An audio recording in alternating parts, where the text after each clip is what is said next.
Ngasisu mahusagumna mayamgidamakta nungairaba pungawari ama puduna lakjari.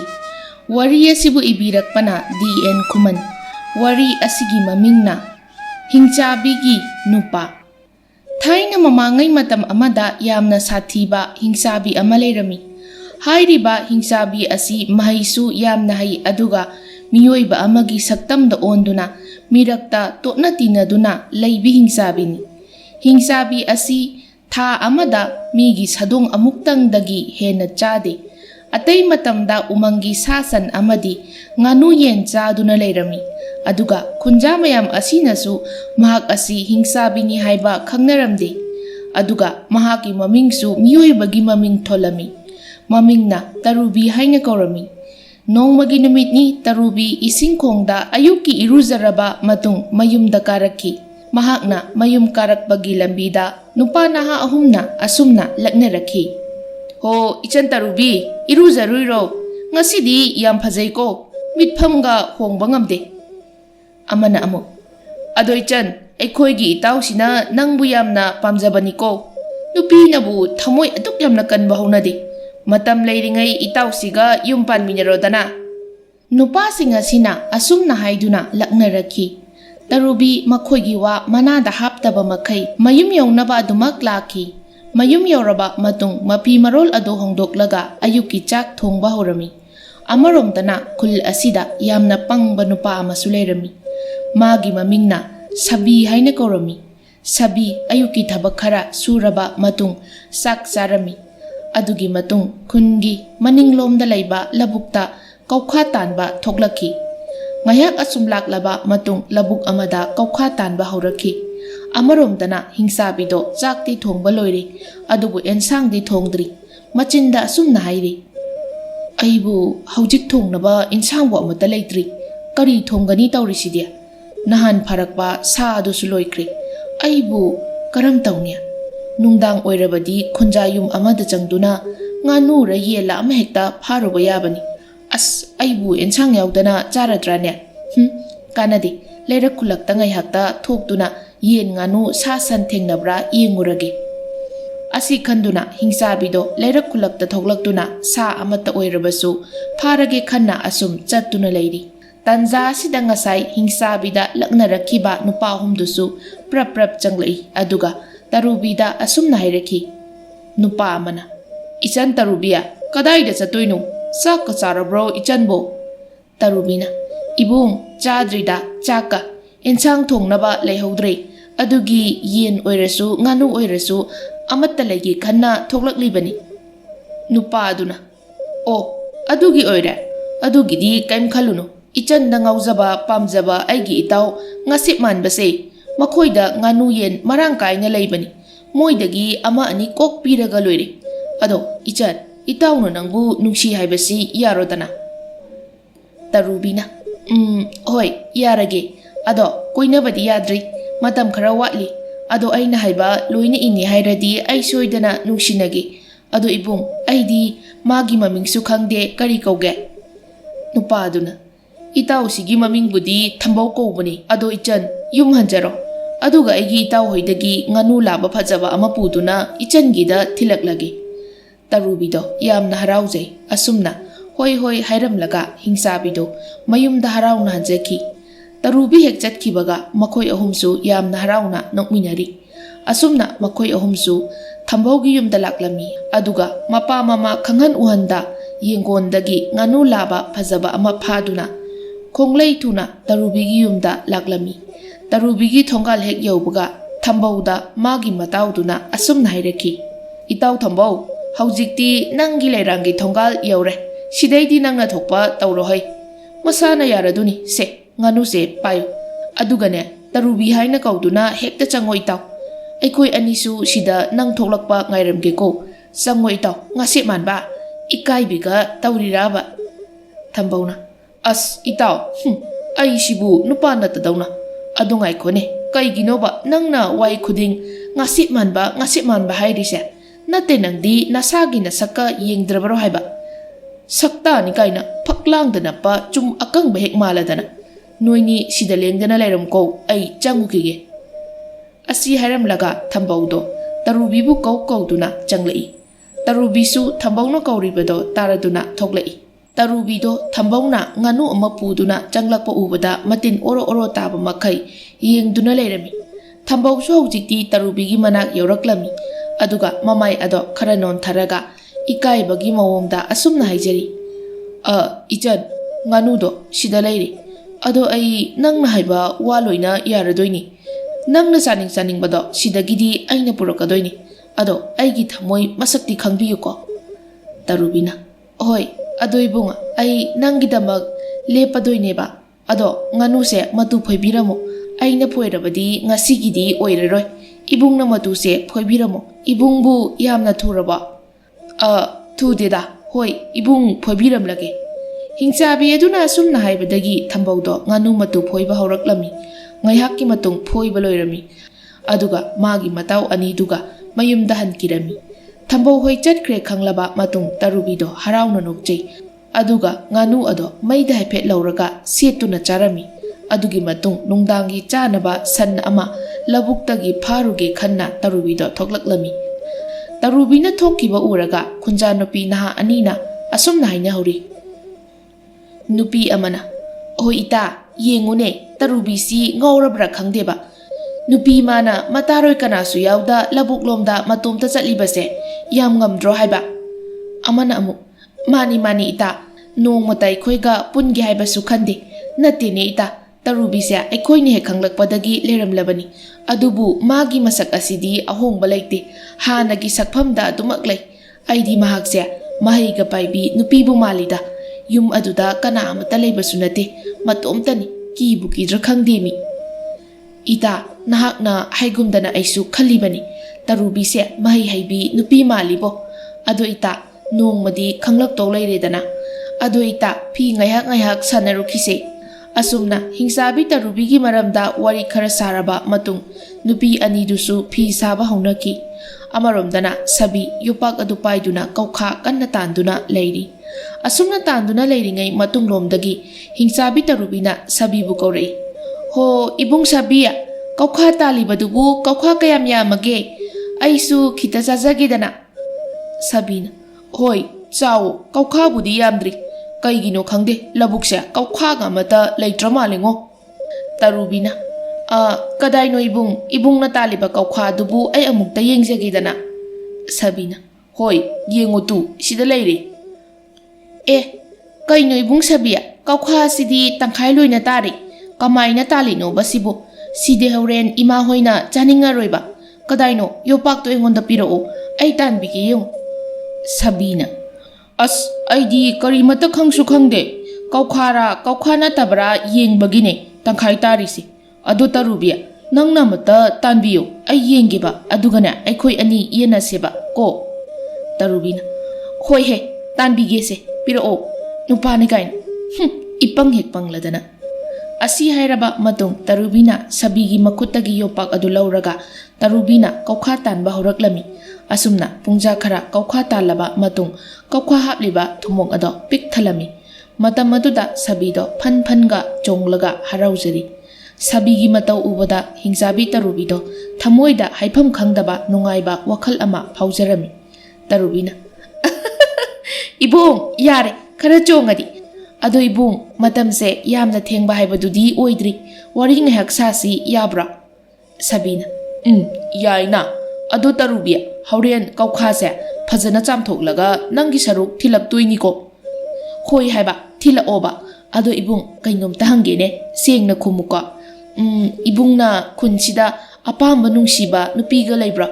ꯂꯩꯔꯗꯤ ꯃꯁꯛ ꯃꯃꯤꯡ ꯍꯥꯏꯔꯛꯑꯣ, ꯑꯩ ꯃꯇꯦꯡ ꯄꯥꯡꯕꯤꯒꯦꯕ꯫ ꯁꯦ ꯍꯥꯏꯌꯣꯕ ꯏꯕꯨꯡ꯫ ꯇꯔꯨꯕꯤ, ꯑꯩꯗꯤ ꯅꯨꯡꯁꯤꯕꯁꯦ ꯀꯃꯥꯏꯅ ꯇꯧꯕꯅꯣꯁꯨ ꯈꯪꯗꯦ, ꯑꯄꯥꯝꯕ ꯅꯨꯄꯤꯁꯨ ꯂꯩꯇꯦ꯫ ꯏꯃꯥꯅꯁꯨ ꯑꯩꯒꯤ ꯅꯨꯄꯤ ꯑꯣꯏꯅꯕ ꯅꯨꯄꯤ ꯑꯃꯠꯇ ꯄꯣꯛꯂꯛꯇꯦ ꯍꯥꯏꯔꯤꯕ꯫ ꯑꯗꯨꯒꯅꯦ, ꯅꯨꯄꯤꯁꯨ ꯊꯤꯕ ꯐꯪꯉꯣꯏ, ꯌꯥꯝꯅ ꯄꯪꯉꯤ, ꯅꯨꯄꯤ ꯀꯣꯏꯕ ꯍꯩꯔꯣꯏ ꯍꯥꯏꯔꯤꯕ꯫ ꯑꯗꯣ ꯇꯔꯨꯕꯤ, ꯅꯪꯒꯤꯗꯤ ꯅꯨꯄꯥ ꯂꯩꯕ꯭ꯔꯥ?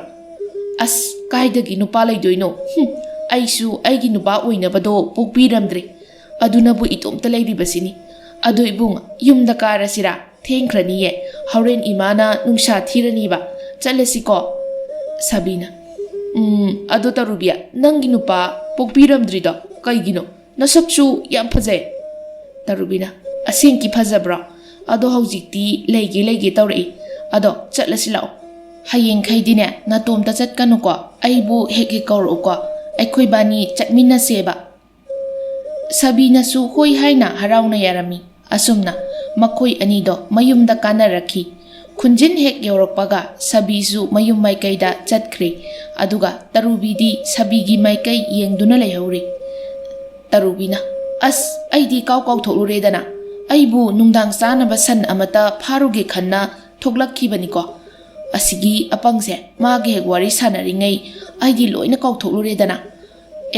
San kharadi kanare fareda mayam asidagi ama hekta phahurage numitsu tarakadauri. Asi khanduna san mayamdo magi manakta khara hek yorokpaga tarubi magi khutsa sing adu sangdok halli aduga san amata pairaga achauba khujin aduna san adugi mangak samda thinjillami aduga san ado chingduna mirak narak yenglaga mayum tamna purakhi. Mayum hek yaubaga sangi mawun adu khoktoklaga thangjau amana makak kaktuna maijau tharaga yairami khara amana mahaki upuda haptuna thamlami maida sa adu yaina chaba su horami. Amaromdana san mapu adudi angakpa amadi sauning bahaibadu oiri. San mapu aduna magi nupida asumna sauna hairi. Hai nupia natti nangbu kadai da chatlugeba san mayamdo aina hanagumna khunjin phawba thilamlaga charu khara amuk laurubani. Hanadi san mayamdo makon yaunaba hek chatpani. Nate aina nangonda san karakpa ngayu haibado ngaidrabra haibanida. Kaino nupa aingonda tainaribasibo ho aisune san karakpa matam oire haiduna khunjinda ngaiduna leiribani. San mayamse aina makon phawba puraglibani. Nati moi mapana sansi lamhangduda koitha thadokpaduda lambi siranana chatkiba oiramni. Aingonda gane tainabiraklanu. Yengune se aingonda oina tainare. Phare hayengdai san mayamse makondagi hena thadoklaroi. Sangi saji nang aina honba tabani. Asumna hainarami. Amaromdana Sabina mamada asumna hairi. Ho ima kaukado khara piroba mingonda khita pirugeba.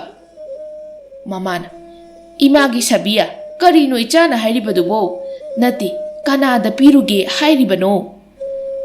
Ima tarubi da pirugeba. Ngasaine mana igi mahuchin biduna kaukha tanbirini aina tanbado kaukado tangkhai loina taraba adugi mana tanbira ine aina su magi saruk thilakke hairami. Mamana tarubina kaukha mayam se tanbirakliba oire ko phare se si pibiruro ado nupi matom tani leiribado kuina leirakpa yade ko mina lana ukini ichada aduna phathalau ko ima su sak loiram lage satluro. Sabido kaukha karadu pairaduna harauna tarubigi mayumda thinba laklami. Ngaihak laklaba matung tarubigi sumang yauraki. Matam aduda sabido sak yamna lamlaki. Maramdi tarubina sangi sadong mayam maithakta yaibagi manam aduna. Sabido tarubigi yumgi thongjin phawba laktuna thongda kok thilladuna tarubi thong hango ai sabini kaukha thilakpani haina anirak ahumlak hanjin hairami. Tarubisu sabina kauriba ado tabadagi maithakta yairamba sangi sadong mayamdo khaw amada loina hapchilami aduga mapanda thoraklaga thong ado hangdoklami. Ibung kaidorage nungdang sida aigida lakpadia kaidorage hayo. Sabina tarubia ngasai aina haibadu kauri kaigino aina kaukha thilakani hairidubu hekta kawbo maleba se kaukhani nangi sarukni. Kadaino thilaktrasu yabasida wanabani ado ibungdi saka sara abo. Chadri imana kana thonghauri adu tarubi ai chak yam lami. Ngasai yumdagi lakpadadi lamdabani nangi sumang hek yoroppaga chaksu khanglam hekta lama iba. Yam nokningi adudi karigino ibunga sakpu khanglam lamakpa yabrane. Tarubia paginate nangi sumang hek yoropagane sa ayaibagi nungsiba manamama namai sa manamdo hek namlubadagi adum lamkhre aidine kuire sa khidabasu sadi yam chaningjani. Tarubina adugi oire ko ꯑꯗꯣ ꯑꯩꯒꯤꯗꯁꯨ ꯁꯥ ꯑꯌꯥꯏꯕ ꯈꯔꯗꯤ ꯂꯩꯌꯦ, ꯑꯁꯤ ꯑꯣꯏꯅ ꯆꯥꯔꯒꯦꯔꯣ ꯄꯨꯛ ꯂꯥꯝꯕ ꯐꯅꯕ? ꯂꯥꯛꯑꯣ ꯆꯪꯉꯛꯑꯣ ꯏꯃꯨꯡꯗ, ꯑꯗꯨꯒꯅꯦ ꯄꯦꯟꯗ꯭ꯔꯤ ꯐꯥꯎꯕ ꯆꯥꯔꯨ ꯂꯥꯛꯑꯣ꯫ ꯁꯕꯤꯁꯨ ꯂꯥꯝꯕꯒꯤ ꯃꯌꯥꯏꯅ ꯄꯪꯒ ꯄꯪꯕꯅꯤ ꯍꯣꯏ ꯍꯣꯏ ꯍꯥꯏꯅ ꯍꯔꯥꯎꯅ ꯍꯥꯏꯖꯔꯝꯃꯤ꯫ ꯑꯗꯨꯒꯤ ꯃꯇꯨꯡ ꯏꯃꯨꯡꯗ ꯑꯃꯨꯛ ꯆꯪꯃꯤꯟꯅꯔꯛꯈꯤ꯫ ꯑꯗꯨꯒ ꯂꯩꯔꯪ ꯃꯅꯥꯛꯇ ꯐꯝꯍꯜꯂꯒ ꯇꯔꯨꯕꯤꯅ ꯈꯥꯎꯗ ꯍꯥꯞꯈꯤꯕ ꯁꯟ ꯑꯌꯥꯏꯕ ꯃꯌꯥꯝꯗꯣ ꯄꯨꯊꯣꯔꯛꯇꯨꯅ ꯁꯕꯤꯗ ꯄꯤꯖꯔꯝꯃꯤ꯫ ꯁꯕꯤꯅ ꯆꯥꯅ ꯆꯥꯅ ꯑꯁꯨꯝꯅ ꯍꯥꯏꯔꯛꯏ, ꯇꯔꯨꯕꯤ, ꯑꯁ ꯌꯥꯝ ꯍꯥꯎꯋꯦ, ꯑꯗꯣ ꯃꯨꯟꯕꯗꯤ ꯈꯔ ꯋꯥꯠꯄ ꯃꯥꯜꯂꯤ, ꯁꯥꯗꯣꯡꯁꯤꯡꯁꯦ ꯏ ꯈꯔ ꯈꯔ ꯌꯥꯎꯔꯤ, ꯇꯨ ꯁꯤꯁꯨ ꯌꯥꯎꯔꯤꯁꯦ꯫ ꯇꯔꯨꯕꯤꯗꯣ ꯍꯧꯖꯤꯛꯇ ꯋꯥꯈꯜ ꯇꯥꯔꯛꯈꯤ, ꯃꯤꯑꯣꯏꯕꯗꯤ ꯁꯥ ꯉꯥ ꯆꯥꯕꯗ ꯃꯨꯟꯗ꯭ꯔꯗꯤ ꯆꯥꯗꯦ ꯍꯥꯏꯕꯗꯣ꯫ ꯈꯨꯗꯛꯇ ꯃꯩ ꯑꯃꯨꯛ ꯍꯧꯒꯠꯇꯨꯅ ꯁꯥꯗꯣꯡ ꯈꯔ ꯈꯨꯠꯂꯩ ꯊꯨꯅ ꯃꯨꯟꯅ ꯌꯥꯏꯕ ꯍꯧꯔꯛꯈꯤ, ꯑꯗꯨꯒ ꯁꯕꯤꯗ ꯄꯤꯖꯕꯤꯔꯤ꯫ ꯁꯕꯤꯁꯨ ꯑꯣꯛꯄ ꯂꯩꯇ ꯑꯗꯨꯃꯛ ꯃꯈꯥ ꯇꯥꯅ ꯆꯥꯖꯔꯤ꯫ ꯁꯕꯤꯅ ꯍꯥꯎꯅ ꯆꯥꯕ ꯎꯔꯒ ꯍꯤꯡꯆꯥꯕꯤ ꯑꯗꯨꯁꯨ ꯆꯥꯅꯤꯡꯂꯗꯨꯅ ꯃꯨꯟꯕ ꯃꯨꯟꯗꯕ ꯊꯤꯗꯅ ꯃꯥꯁꯨ ꯆꯥꯕ ꯌꯥꯎꯔꯛꯈꯤ꯫ ꯑꯁꯨꯝꯅ ꯁꯕꯤꯗꯣ ꯄꯨꯛ ꯊꯟꯅ ꯆꯥꯔꯝꯃꯤ꯫ ꯃꯕꯨꯛ ꯊꯜꯂꯕꯗ ꯁꯕꯤꯅ ꯇꯔꯨꯕꯤꯗ ꯌꯨꯝ ꯑꯃꯨꯛ ꯍꯜꯂꯒꯦ,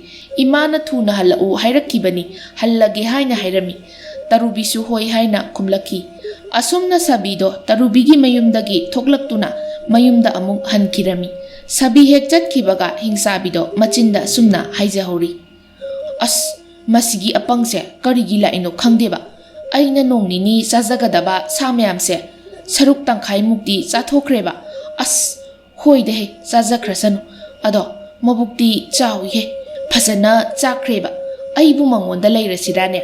ꯑꯁꯨꯛ ꯀꯨꯏꯕ ꯃꯇꯝꯁꯦ ꯅꯨꯄꯥ ꯑꯃꯠꯇ ꯅꯨꯡꯁꯤꯈꯤꯗꯕꯅꯤ, ꯑꯗꯨꯕꯨ ꯃꯁꯤꯒꯤ ꯑꯄꯪꯁꯦ ꯃꯥꯒꯤ ꯍꯦꯛ ꯋꯥꯔꯤ ꯁꯥꯔꯨꯕ ꯃꯤꯀꯨꯞꯇꯒꯤ ꯀꯩꯅꯣꯝꯃ ꯁꯨꯝ ꯈꯜꯂꯛꯑꯦ ꯍꯥꯏꯕ, ꯍꯣꯏꯗꯍꯦ ꯃꯉꯣꯟꯗ ꯀꯣꯛ ꯍꯦꯛ ꯂꯩꯁꯤꯟꯕ ꯍꯥꯏꯕꯗꯨꯅꯤ꯫ ꯑꯁꯤ ꯈꯟꯅ ꯅꯨꯡꯉꯥꯏꯅ ꯂꯩꯖꯔꯤ꯫ ꯃꯊꯪꯒꯤ ꯅꯨꯃꯤꯠꯅꯤ ꯊꯝꯕꯧ ꯑꯃꯗꯤ ꯃꯇꯥꯎ ꯑꯅꯤꯗꯨꯒ ꯉꯥꯅꯨ ꯑꯃ ꯄꯨꯗꯨꯅ ꯉꯔꯥꯡꯒꯤ ꯃꯇꯧꯒꯨꯝ ꯇꯔꯨꯕꯤꯒꯤ ꯃꯌꯨꯝꯗ ꯀꯧꯗꯨꯅ ꯊꯝꯕꯧꯗꯣ ꯆꯪꯂꯛꯂꯝꯃꯤ꯫ ꯇꯔꯨꯕꯤꯁꯨ ꯊꯝꯕꯧꯅ ꯀꯧꯔꯛꯄ ꯇꯥꯕꯗꯒꯤ ꯊꯣꯛꯂꯛꯈꯤ꯫ ꯊꯝꯕꯧꯅ ꯏꯀꯥꯏꯔꯞ ꯇꯧꯅ ꯉꯥꯅꯨ ꯑꯗꯣ ꯇꯔꯨꯕꯤꯗ ꯄꯤꯔꯝꯃꯤ꯫ ꯇꯔꯨꯕꯤꯁꯨ ꯉꯥꯅꯨ ꯑꯁꯤ ꯃꯇꯨ ꯐꯣꯏꯕꯤꯔꯝꯃꯣ ꯍꯥꯏꯅ ꯍꯥꯏꯔꯛꯈꯤ꯫ ꯊꯝꯕꯧꯁꯨ ꯇꯔꯨꯕꯤꯅ ꯍꯥꯏꯔꯤꯕꯗꯣ ꯇꯧꯔꯝꯃꯤ꯫ ꯑꯁꯨꯝꯅ ꯅꯨꯃꯤꯠ ꯈꯨꯗꯤꯡꯒꯤ ꯇꯔꯨꯕꯤꯗ ꯉꯥꯅꯨ ꯌꯦꯟ ꯄꯤꯔꯝꯃꯤ꯫ ꯑꯁꯨꯝꯅ ꯊꯥ ꯑꯃ ꯃꯄꯨꯡ ꯐꯥꯔꯛꯈꯤ꯫ ꯃꯇꯝ ꯑꯁꯤꯗ ꯇꯔꯨꯕꯤꯗꯣ ꯃꯥꯒꯤ ꯃꯤꯁꯥ ꯆꯥꯅꯤꯡꯕꯒꯤ ꯏꯈꯧ ꯂꯥꯡꯕꯗꯣ ꯃꯁꯥꯗ ꯐꯥꯎꯔꯛꯈꯤ꯫ ꯑꯗꯨꯕꯨ ꯀꯔꯝꯕ ꯃꯤꯑꯣꯏ ꯆꯥꯁꯤꯒꯦ, ꯀꯅꯥ ꯐꯥꯁꯤꯒꯦ ꯍꯥꯏꯅ ꯋꯥꯈꯜ ꯇꯧꯖꯔꯤ꯫ ꯑꯁꯨꯝꯅ ꯋꯥꯈꯜ ꯑꯁꯨꯝ ꯈꯜꯂꯛꯄꯗ ꯊꯝꯕꯧꯒꯤ ꯃꯇꯥꯎ ꯑꯅꯤꯗꯣ ꯅꯤꯡꯁꯤꯡꯂꯛꯈꯤ꯫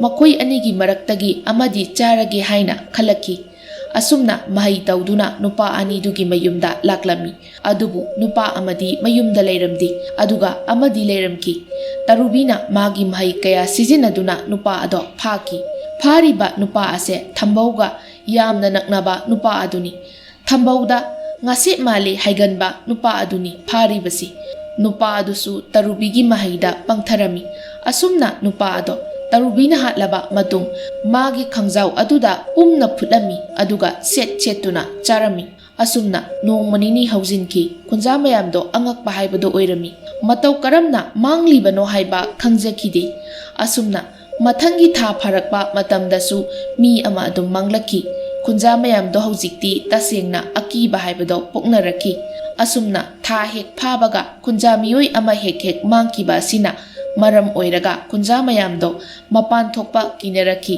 ꯈꯨꯟꯖꯥ ꯃꯌꯥꯝꯒꯤ ꯑꯋꯥꯕ ꯅꯨꯡꯉꯥꯏꯇꯕ ꯑꯀꯤꯕ ꯄꯨꯝꯕꯁꯦ ꯇꯔꯨꯕꯤꯅꯁꯨ ꯈꯪꯂꯛꯈꯤ꯫ ꯑꯗꯨꯕꯨ ꯃꯍꯥꯛꯀꯤ ꯊꯥ ꯑꯃ ꯐꯥꯕꯒ ꯅꯤꯁꯥ ꯆꯥꯕ ꯑꯁꯤꯃꯗꯤ ꯂꯦꯞꯂꯝꯗꯦ꯫ ꯃꯤꯑꯣꯏꯕ ꯍꯥꯏꯕꯗꯣ ꯑꯣꯏꯗꯕꯅ ꯇꯔꯨꯕꯤꯗꯤ ꯅꯨꯡꯉꯥꯏꯇꯕ ꯀꯔꯤꯁꯨ ꯈꯪꯂꯝꯗꯦ꯫ ꯅꯣꯡꯃꯒꯤ ꯅꯨꯃꯤꯠꯅꯤ ꯁꯕꯤꯗꯣ ꯏꯁꯤꯡ ꯈꯣꯡꯗ ꯏꯁꯤꯡ ꯁꯣꯛꯄ ꯂꯥꯛꯂꯝꯃꯤ꯫ ꯃꯇꯝ ꯑꯗꯨꯗ ꯇꯔꯨꯕꯤꯁꯨ ꯏꯁꯤꯡ ꯈꯣꯡꯗꯒꯤ ꯏꯔꯨꯖꯕ ꯂꯣꯏꯔꯗꯨꯅ ꯀꯥꯔꯛꯈꯤ꯫ ꯑꯁꯨꯝꯅ ꯃꯈꯣꯏ ꯑꯅꯤꯗꯣ ꯂꯝꯕꯤꯗ ꯊꯦꯡꯅꯕꯗꯒꯤ ꯋꯥꯔꯤ ꯉꯥꯏꯍꯥꯛ ꯁꯥꯟꯅꯔꯝꯃꯤ꯫ ꯁꯕꯤꯅ, ꯏꯆꯟ ꯇꯔꯨꯕꯤ, ꯅꯪꯗꯤ ꯀꯤꯖꯗ꯭ꯔꯣ ꯅꯇꯣꯝꯇ ꯏꯁꯤꯡ ꯈꯣꯡꯗ ꯏꯔꯨꯖꯕ ꯆꯠꯂꯤꯁꯦ?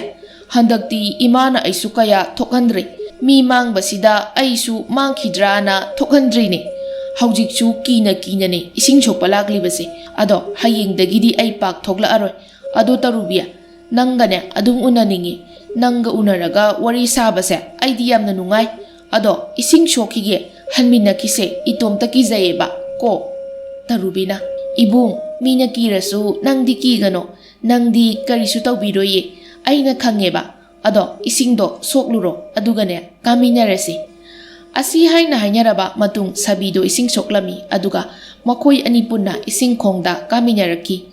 Asumna ngaihak karaklaba matung thambausu tarubibu uningduna makutta yen ama paiduna lakjabani. Adubu sabi amadi tarubi wari sa saduna lakwa ubada thambauda tasengna sauningba poklaki. Tarubi amadi sabisu nakanda kari lei haiba yengdaba makai lakpana haujikti thambauga mayoknarami. Thambauna sabida sumna hairaki. He sabiya, kaigino nang na aigi thawai ni khanjabi tarubiga nok nok tuna laklibadi. Nang aise kanano khangdro, nang haujik na khongdo thudekpiyu haibro. Tarubiya, kaigino nang na nupa atopaga wari saduna laklibadi. Nangisi aibu lenariro, ngasi phawba aina nangidamak lepkibani. Aduga nangdi lamchat. Thambaugi wa makha taraktringay tarubina yamna sauna. Iyare ibung wa makha taraklano, aise nangi kari oirige ha. Ibung sabise matomta ki haibagi aiga lakminarambani. Sida nang na duk saurida karigino. Ngasidagi aigi lambida khut thingsilakano afaba oiro. Aduga amuk hanna aigi naktasu lakano. Nangi nganu yendo ai pamdi. Aduga ibung sabida karigumba phattaba wakhal chenduna phu chaiba natraga awaba hek piramba thoklaba aina kari ngambage haibado yenguko.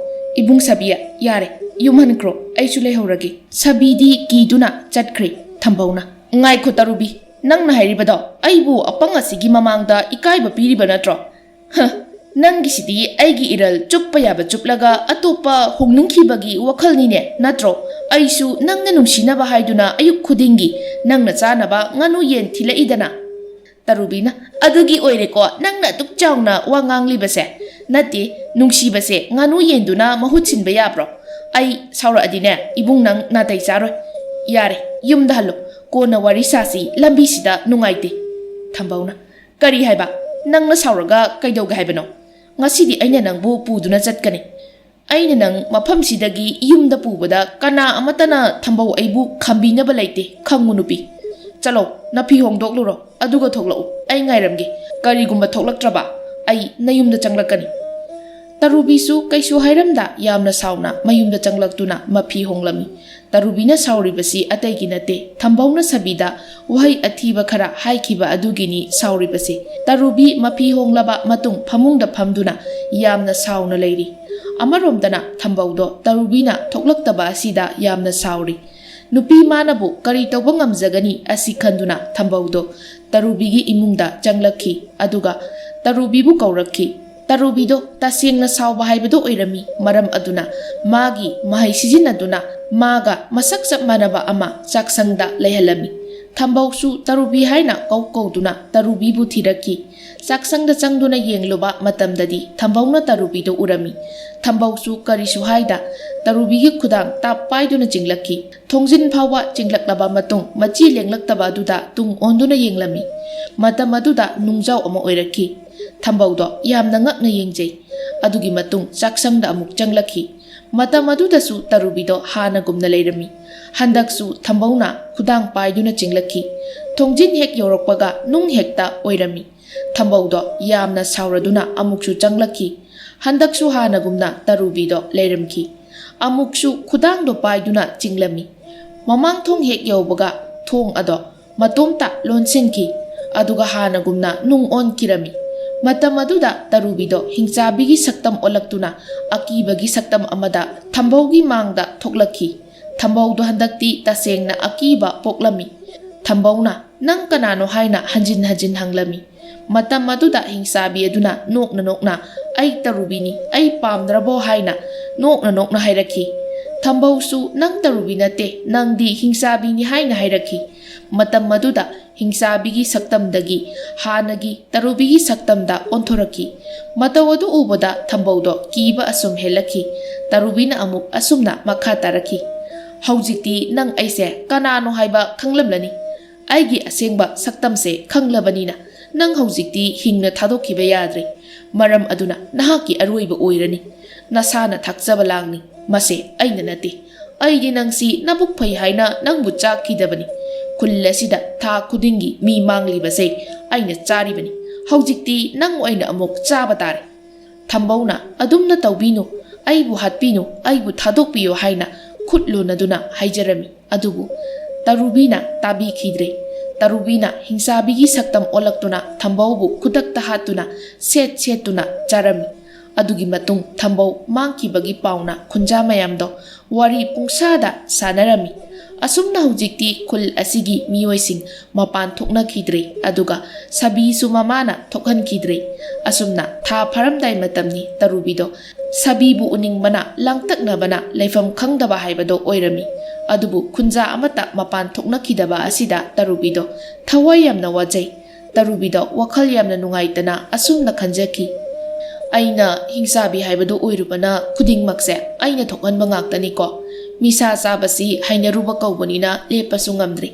Kanadi asum tauragi.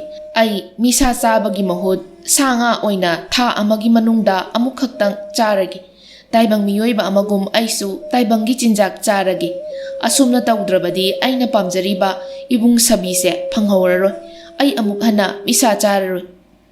Asumna hingsabido khanjarami. Numit kharanigi matungni sabido masayamna kanna ngamlamdi. Maram asina mamado yamna wajaki. Kullasida amayba laitaba maramna mamado tawpham khangda yamna wajarami. Kullana chatlaga amayba kaurugadaba-su chatpakirami. Asumna waringai tanja asida Tarubido sabibu uningmanbadagi sabigi yumda laklami. Tarubina lambida lakpa matamda kana amata Tarubibu uhaude. Asumna Tarubido sabigi sumang yaurami. Dari mapan phauba changlaklaga sabibu Tarubina kaujarai adubu sabidi tarabasu khumba ngamjade. Matam maduda sabigi mama thoklaktuna Tarubibu kausilaki. Tarubina ibung sabidi haina hanglaki. Sabigi mamana nabung sabidi masana duna leire haina hairaki. Matam maduda Tarubina amayba kauduna yenghandrabara haina hanglaki. Maduda mamana sumna hairami. Ibema Tarubia inesu kari haigadabano khangdre. Ima isaga aikhui anikhak leibanido. Adugisu mathakta handakse mi toina manglakpa asina maram oiraga amayba kaurugadaba-su thokpa kidana thoktre. Adudasu natana aina thokraga icha apangbase matomta lehauni khanbada ine thokpa ngamdrebani. Ado nahakpu kari thabaki laklibano? Nahakpu kari amata kidrabro Tarubia? Tarubina ine aidi karimta kideda. Ibung sabi uraktaba sida aisu leifam khangde yamna uningi. Aduna akiba thadoktuna laklibani. Adu ine ai ibungi hidak lauruge. Aigi imana taibang thadoklamdai. Imana macha aingonda hidak ama takpirami. Hidak ado ai thijaruge. Umangdadi marangkaina hawi takpirami. Adu ine nungsa thibigano. Haujikti ine hoigidamak aina hotnaradoini. Ibung naba pharadoini. Ai chatlukige. Inegi Tarubia haujik matam su phate. Inedi chatlaningde. Nahakpu kidabro mi manglibase. Aigi ichagi matamda nahak awaba takrabadi inebu khunja singna lana launa kinine. As ine karimta tawroiba. Ai hidakto puduna thuna hanjarake. Ibung naba phadaba yade ine. Ai chacharukige. Asi hairamlaba matung Tarubido labuk tamna thoglaki. Aduga miyoi kana udringai mahaki mahai sizinaduna paiduna chatkirami. Aduga hingchabigi lebakta laktuna anaba khudakta phaba ngamba hidakto koithithirami. Matam ichang changdana hidakto phanglaki. Tarubi yamna harauna hidakto hekladuna khonglai thuna numitna tadringai paiduna laklami. Asumna sabigi yum maningda tapna paitharaktuna sabibu kaujarai. Adugi matung sabigi mamana thong hangdoktuna manungda kausinbirei. Tarubina ine tu sida leire hidak haibado. Sigi mana asi sugairaga mahi pithaklase. Hidak ase hek thakpaga anaba pumba khudakta phakini. Sidagidi amuk hana ibungse nararoye ine. Asi hairaba matung sumbanda hidak mana ado surami. Ngayaki matung hidak mana subagi mahi ado sabida tapna inbirami. Hidak adu thakpa hek loibaga sabigi anaba pumba khudakta phakirami. Haujiki sabi masa pumba kankre na kidre. Sabi na naba parakpa sida mamado yamna harauze. Tarubibu yamna thagatlami. Tarubido mayumda amuk hallage tarakpa mikupta sabigi mamana asumna hairaki. Ibema inegi Tarubia nahak hankranu. Haujikti matam suphatte yumduda natomta laibado ine pamde. Aduna ngasidagidi inegida punna leirasido. ꯅꯍꯥꯛꯁꯦ ꯏꯅꯦꯅ ꯁꯦꯡꯅ ꯍꯥꯏꯔꯕꯗ ꯏꯆꯥ ꯑꯄꯪꯕꯁꯤꯒꯤ ꯑꯣꯏꯕꯤꯔꯣ꯫ ꯅꯍꯥꯛꯁꯦ ꯏꯃꯧ ꯑꯣꯏꯖꯔꯒꯦꯗꯣ꯫ ꯉꯁꯤꯗꯒꯤ ꯑꯩꯈꯣꯏ ꯄꯨꯟꯅ ꯍꯔꯥꯎꯅ ꯂꯩꯃꯤꯟꯅꯔꯁꯤ ꯍꯥꯏꯕꯕꯨ ꯀꯔꯤ ꯈꯜꯂꯤꯕꯒꯦ? ꯇꯔꯨꯕꯤꯗꯣ ꯐꯤꯖꯤ ꯆꯤꯛꯇꯨꯅ ꯏꯀꯥꯏꯅ ꯂꯩꯖꯔꯤ꯫ ꯁꯕꯤꯒꯤ ꯃꯃꯥꯅ ꯑꯃꯨꯛꯀꯁꯨ ꯍꯥꯏꯔꯛꯏ꯫ ꯃꯇꯝ ꯑꯗꯨꯗ ꯇꯔꯨꯕꯤꯅ ꯏꯀꯥꯏ ꯍꯣꯏ ꯍꯥꯏꯅ ꯍꯥꯏꯔꯛꯈꯤ꯫ ꯑꯁꯨꯝꯅ ꯁꯕꯤꯗ ꯃꯃꯥꯅ ꯍꯥꯏꯔꯛꯏ, ꯏꯃꯥꯒꯤ ꯏꯕꯨꯡꯉꯣ, ꯉꯁꯤꯗꯒꯤꯗꯤ ꯇꯔꯨꯕꯤꯁꯦ ꯅꯪꯒꯤ ꯑꯣꯏꯔꯕꯅꯤ꯫ ꯂꯨꯍꯣꯡꯁꯤ ꯍꯥꯏꯔꯕꯁꯨ ꯍꯧꯖꯤꯛꯇꯤ ꯃꯤ ꯑꯃꯠꯇ ꯃꯄꯥꯟꯗ ꯊꯣꯛꯅꯗꯦ꯫ ꯑꯗꯨꯅ ꯍꯣꯡꯂꯔꯣꯏꯁꯤꯀꯣ, ꯁꯝꯖꯤꯜꯂꯁꯤ꯫ ꯉꯁꯤꯗꯒꯤꯗꯤ ꯇꯔꯨꯕꯤꯁꯦ ꯏꯆꯥꯒ ꯂꯩꯃꯤꯟꯅꯔꯣ꯫ ꯑꯗꯨꯗꯤ ꯏꯃꯥ ꯆꯥꯛ ꯊꯣꯡꯂꯨꯔꯒꯦ꯫ ꯅꯈꯣꯏ ꯑꯅꯤꯁꯨ ꯋꯥꯔꯤ ꯉꯥꯏꯍꯥꯛ ꯁꯥꯍꯧꯔꯣꯀꯣ꯫ ꯑꯁꯤ ꯍꯥꯏꯔꯝꯂꯒ ꯃꯃꯥꯗꯣ ꯆꯥꯛꯁꯪꯗ ꯆꯪꯈꯤ꯫ ꯃꯃꯥ ꯍꯦꯛ ꯊꯣꯛꯈꯤꯕꯒ ꯇꯔꯨꯕꯤꯅ ꯁꯕꯤꯗ ꯅꯨꯡꯁꯤꯅ ꯃꯨꯟꯅ ꯌꯦꯡꯖꯩ꯫ ꯁꯕꯤꯅ, ꯇꯔꯨꯕꯤ, ꯅꯪ ꯑꯗꯨꯃꯥꯏꯅ ꯃꯨꯟꯅ ꯌꯦꯡꯂꯛꯀꯅꯣꯕ, ꯑꯩꯁꯦ ꯇꯨꯝꯈꯤꯗꯧ ꯃꯥꯜꯂꯦꯕ, ꯌꯦꯡꯉꯛꯀꯅꯣꯕ꯫ ꯇꯔꯨꯕꯤꯅ, ꯀꯔꯤ ꯅꯨꯄꯥꯅꯣ ꯈꯪꯗꯦ, ꯍꯣ ꯑꯩꯅ ꯅꯪꯉꯣꯟꯗ ꯌꯦꯡꯂꯤꯕꯁꯦ ꯅꯪ ꯀꯩꯁꯨ ꯇꯨꯝꯃꯣꯏꯀꯣ, ꯃꯤ ꯅꯨꯡꯁꯤꯕꯒꯤ ꯌꯦꯡꯂꯤꯅꯦ ꯈꯪꯂꯕꯣ? ꯍꯟꯗꯛ ꯃꯔꯛ ꯅꯪ ꯎꯗꯕꯗ ꯑꯩ ꯌꯥꯝꯅ ꯋꯥꯏ꯫ ꯁꯕꯤꯅ, ꯇꯔꯨꯕꯤ, ꯑꯩꯗꯣ ꯏꯃꯥꯅ ꯃꯄꯥꯟ ꯊꯣꯛꯀꯅꯨ ꯍꯥꯏꯔꯤꯕ, ꯑꯩꯁꯨ ꯊꯣꯛꯇ꯭ꯔꯦ ꯑꯗꯨꯝ, ꯑꯗꯨꯗꯒꯤꯗꯤ ꯏꯁꯥꯁꯦ ꯑꯗꯨꯝ ꯅꯥꯔꯛꯏꯕ꯫ ꯑꯗꯨ ꯇꯔꯨꯕꯤ, ꯏꯃꯥꯅ ꯍꯧꯖꯤꯛꯇ ꯅꯪꯁꯦ ꯑꯩꯒꯤ ꯑꯣꯏꯔꯕꯅꯤ ꯍꯥꯏꯗꯣ ꯑꯁꯦꯡꯀꯤꯔꯣ? ꯏꯁ, ꯇꯜꯂꯤꯉꯣ, ꯁꯨꯝ ꯄꯪꯁꯤꯟꯅꯔꯒ ꯂꯩꯌꯦꯕ, ꯑꯗꯨ ꯐꯥꯎꯕ ꯈꯪꯗ꯭ꯔꯣ? ꯍꯣ ꯑꯁꯦꯡꯕꯒꯤꯅꯦ, ꯑꯩꯁꯦ ꯅꯪꯒꯤ ꯑꯣꯏꯔꯕꯅꯤ, ꯑꯩꯒꯤꯁꯨ ꯅꯪ ꯑꯣꯏꯔꯕꯅꯤ, ꯁꯤꯐꯥꯎ ꯈꯪꯗ꯭ꯔꯥ ꯈꯪꯗꯦꯕ꯫ ꯁꯕꯤꯅ, ꯑꯣ ꯈꯪꯉꯦ, ꯑꯗꯨ ꯇꯔꯨꯕꯤ, ꯁꯤꯗꯒꯤꯗꯤ ꯑꯩꯁꯨꯅꯦ ꯅꯪꯒ ꯑꯗꯨꯝ ꯂꯩꯕ ꯐꯪꯂꯅꯤꯀꯣ? ꯑꯁ ꯑꯩꯗꯤ ꯌꯥꯝ ꯍꯔꯥꯎꯏ꯫ ꯑꯁꯨꯝꯅ ꯌꯥꯝꯅ ꯅꯨꯡꯉꯥꯏꯅ ꯋꯥꯔꯤ ꯁꯥꯅꯔꯤ꯫ ꯉꯥꯏꯍꯥꯛꯀꯤ ꯃꯇꯨꯡ ꯁꯕꯤꯒꯤ ꯃꯃꯥꯅ ꯃꯆꯥ ꯃꯃꯧꯕꯨ ꯆꯥꯛ ꯆꯥꯅꯕꯒꯤ ꯀꯧꯔꯛꯈꯤ꯫ ꯑꯁꯨꯝꯅ ꯆꯥꯛ ꯆꯥꯃꯤꯟꯅꯔꯝꯃꯤ꯫ ꯇꯔꯨꯕꯤꯗꯤ ꯆꯥꯛ ꯑꯗꯣ ꯄꯨꯛ ꯊꯟꯅ ꯆꯥꯕ ꯉꯝꯖꯗꯦ, ꯃꯔꯝꯗꯤ ꯃꯍꯥꯛꯀꯤ ꯆꯤꯟꯖꯥꯛ ꯑꯣꯏꯔꯛꯇꯕ ꯑꯁꯤꯗ, ꯑꯗꯨꯕꯨ ꯅꯝꯐꯨꯗ ꯆꯥꯁꯤꯜꯂꯝꯃꯤ꯫ ꯑꯁꯨꯝꯅ ꯅꯨꯃꯤꯠ ꯑꯗꯨꯗꯒꯤ ꯇꯥꯏꯕꯪ ꯆꯤꯟꯖꯥꯛ ꯆꯥꯕ ꯉꯝꯅꯕ ꯀꯟꯅ ꯍꯣꯠꯅꯔꯛꯈꯤ꯫ ꯑꯁꯨꯝꯅ ꯅꯨꯡꯇꯤꯒꯤ ꯆꯥꯔꯛꯄ ꯑꯁꯤꯅ ꯃꯔꯝ ꯑꯣꯏꯔꯒ ꯍꯧꯖꯤꯛꯇꯤ ꯇꯥꯏꯕꯪ ꯆꯤꯟꯖꯥꯛ ꯆꯥꯕ ꯍꯩꯔꯛꯈꯤ꯫ ꯊꯥ ꯑꯃꯅꯤ ꯍꯧꯈ꯭ꯔꯕ ꯃꯇꯨꯡ ꯍꯧꯖꯤꯛꯇꯤ ꯈꯨꯟꯖꯥ ꯃꯌꯥꯝ ꯑꯗꯨꯁꯨ ꯃꯤ ꯃꯥꯡꯕ ꯂꯦꯞꯈꯤꯕ ꯑꯁꯤꯗꯒꯤ ꯃꯄꯥꯟ ꯊꯣꯛꯄ ꯍꯧꯅꯔꯛꯂꯤ꯫ ꯈꯨꯟꯖꯥ ꯃꯌꯥꯝꯁꯨ ꯍꯧꯖꯤꯛꯇꯤ ꯑꯀꯤꯕ ꯈꯔ ꯐꯅꯔꯛꯂꯤ꯫ ꯍꯤꯡꯆꯥꯕꯤ ꯇꯔꯨꯕꯤꯁꯨ ꯍꯧꯖꯤꯛꯇꯤ ꯁꯕꯤꯒ ꯌꯨꯝꯕꯥꯜ ꯂꯝꯕꯤꯗ ꯍꯦꯛ ꯂꯩꯈꯤꯕꯗꯒꯤ ꯍꯤꯡꯆꯥꯕꯤꯒꯤ ꯁꯥꯖꯠ ꯀꯥꯎꯈ꯭ꯔꯤ, ꯃꯤꯑꯣꯏꯕꯒꯤ ꯁꯥꯖꯠ ꯂꯤꯆꯠ ꯆꯠꯈ꯭ꯔꯤ꯫ ꯍꯧꯖꯤꯛꯇꯤ ꯁꯕꯤ, ꯇꯔꯨꯕꯤ ꯑꯃꯗꯤ ꯃꯃꯥꯒ ꯃꯈꯣꯏ ꯑꯍꯨꯝ ꯑꯋꯥꯠ ꯑꯄꯥ ꯂꯩꯇ ꯅꯨꯡꯉꯥꯏꯅ ꯄꯥꯟꯕ ꯍꯥꯏꯕꯗꯣ ꯑꯣꯏꯈꯤ꯫ ꯈꯨꯟꯖꯥ ꯃꯌꯥꯝꯁꯨ ꯍꯧꯖꯤꯛꯇꯤ ꯁꯕꯤꯒꯤ ꯅꯨꯄꯤ ꯇꯔꯨꯕꯤ ꯑꯣꯏꯈ꯭ꯔꯦ ꯍꯥꯏꯕ ꯈꯪꯅꯔꯛꯂꯤ꯫ ꯑꯗꯨꯒ ꯇꯔꯨꯕꯤꯒꯤ ꯃꯍꯩ ꯃꯌꯥꯝꯗꯣ ꯑꯐꯕ ꯃꯥꯏꯀꯩꯗ ꯁꯤꯖꯤꯟꯅꯗꯨꯅ ꯍꯧꯖꯤꯛꯇꯤ ꯈꯨꯜ ꯑꯗꯨꯁꯨ ꯍꯥꯟꯅꯗꯒꯤ ꯍꯦꯟꯅ ꯅꯨꯡꯉꯥꯏꯕ ꯈꯨꯜ ꯑꯃ ꯑꯣꯏꯔꯛꯈꯤ꯫ ꯑꯁꯨꯝꯅ ꯍꯤꯡꯆꯥꯕꯤ ꯇꯔꯨꯕꯤꯗꯣ ꯁꯕꯤꯒꯤ ꯅꯨꯄꯤ ꯑꯣꯏꯗꯨꯅ ꯅꯨꯡꯉꯥꯏꯅ ꯄꯥꯟꯈꯤꯔꯝꯃꯤ꯫